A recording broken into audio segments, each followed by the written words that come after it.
Halo semuanya, selamat datang kembali. Pernah kepikiran nggak sih, apa sebetulnya yang bikin komputer di depan kita ini bisa nyala dan berfungsi? Yuk, kita bongkar rahasia di baliknya, apa sih yang bikin komputer itu hidup? Apa cuma karena layar, kabel, dan sirkuitnya aja? Atau jangan-jangan ada sihir di dalam kodenya? Atau mungkin kuncinya justru ada di kita, penggunanya? Ternyata jawabannya itu gabungan dari semuanya, dan ini seru banget buat dibahas. Jadi gini, komputer itu bukan cuma satu benda tunggal. Anggap aja kayak sebuah orkestra. Ada 3 pemain utama yang harus kerja bareng biar musiknya atau ya komputernya bisa jalan.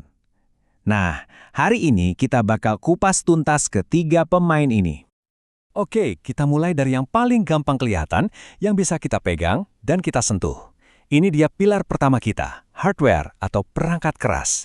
Anggap aja ini adalah badan atau fisiknya komputer. Gampangnya gini, kalau sesuatu itu bisa kamu ketok, bisa kamu angkat, yaitu hardware. Pokoknya semua komponen fisik yang ada wujudnya di dalam sistem komputer, itulah yang kita sebut hardware. Nah, kita semua pasti udah kenal banget kan sama bagian luarnya. Ada monitor buat kita lihat gambar, keyboard sama mouse buat kita ngetik dan ngeklik, terus ada kotak besarnya itu, si unit utama. Ini semua adalah wajah dari hardware.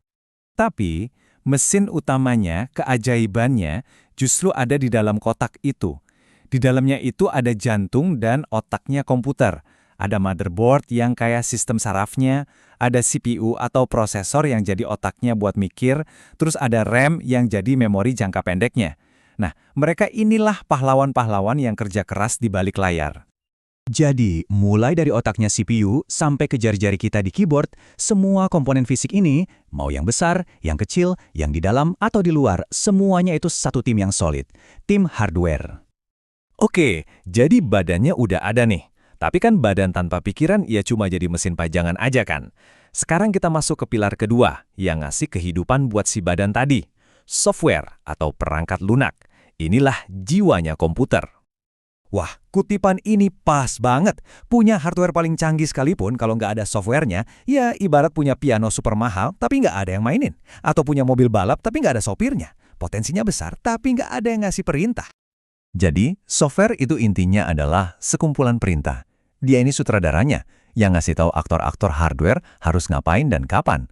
Inilah bahasa yang dimengerti sama mesin yang bikin semua keajaiban itu bisa terjadi. Nah, software ini dibagi jadi 2 jenis utama. Yang pertama, ada software system. Anggap aja dia ini manajer umumnya, yang tugasnya mastiin semua bagian komputer bisa jalan bareng dengan lancar. Terus yang kedua, ada software aplikasi. Ini adalah alat-alat khusus yang kita pakai buat ngerjain sesuatu. Kayak aplikasi buat ngetik, ngedit foto, atau main game. Contohnya gampang, di satu sisi ada manajer di belakang layar kayak Windows atau Mac OS. Mereka ini software system. Nah di sisi lain ada bintang panggungnya, yaitu aplikasi yang kita pakai sehari-hari. Browser buat internetan, aplikasi buat kerja, sampai game buat hiburan. Oke, kita udah punya badannya, yaitu hardware. Kita juga udah punya jiwanya, yaitu software. Tapi masih ada satu yang kurang. Sesuatu yang ngasih tujuan ke semua ini. Yuk kita bahas pilar ketiga dan yang paling penting, brainware. Brainware itu ya kita semua. Saya, Anda, si pengguna komputer. Tanpa ada orang yang nanya, yang pengen bikin sesuatu, atau bahkan yang cuma iseng-iseng, komputer itu cuma bakal jadi kotak canggih yang diem aja nunggu perintah. Kitalah yang ngasih alasan kenapa komputer ini harus nyala dan bekerja. Dan yang namanya brainware ini luas banget loh. Mulai dari programmer yang bikin softwarenya, desainer grafis yang bikin tampilannya jadi cantik, sampai ya kita semua pengguna sehari-hari yang nikmatin hasilnya. Setiap kali kamu ngeklik, ngetik, atau bikin sesuatu pakai komputer, kamu itu adalah bagian paling penting dari keseluruhan sistem ini. Nah, sekarang ayo kita gabungin semua kepingan puzzle ini. Hardware, software, dan brainware itu bukan 3 hal yang berdiri sendiri-sendiri. Mereka itu satu tim, trio yang nggak bisa dipisahin, yang kerjanya harus selaras banget. Biar gampang, kita rangkum pakai analogi tadi ya. Hardware itu tubuhnya, mesin fisiknya. Software itu pikiran atau jiwanya yang ngasih perintah. Nah, brainware itu adalah kesadarannya, yang punya tujuan dan ngarahin semuanya mau kemana. Nah, ini dia poin kuncinya.